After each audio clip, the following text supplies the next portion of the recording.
नमस्कार, मी संतोष सुतार आणि आपण पाहतात शेल माझा. चंदगड शहराच्या वेशीवर फक्त 1 किलोमीटर अंतरावर असलेल्या देसाईवाडी परिसरात 2 दिवसांपासून बिबट्यानं धुमाकूळ घातलाय.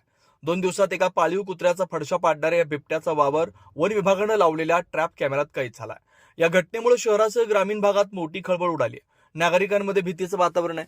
बुधवारी 17 रोजी नामदेव ओळकर आणि रवींद्र कसेबले यांच्या शेतातील शेडवर राखणीसाठी बांधलेल्या कुत्र्यावर बिबट्यानं हल्ला केला आणि त्याच्या शरीराचा अर्धा भाग खाऊन गेला होता. तर गुरुवारी दिनांक 18 रोजी सायंकाळी 6च्या सुमारास सुद्धा त्याच ठिकाणी येत कुत्र्याचा उरलेला भाग फस्त केला. शुक्रवार दिनांक 19 रोजी चंदगडचे वनपाल कृष्णा डेळेकर यांनी शेडमध्ये लावलेल्या ट्रॅप कॅमेऱ्याची तपासणी केली असता त्यात पूर्ण वाढ झालेला बिबट्या स्पष्टपणे कैद झालाय. त्यामुळे बिबट्या आता चंदगड शहरात येण्याची भीती नागरिकांकडून व्यक्त केली जाते.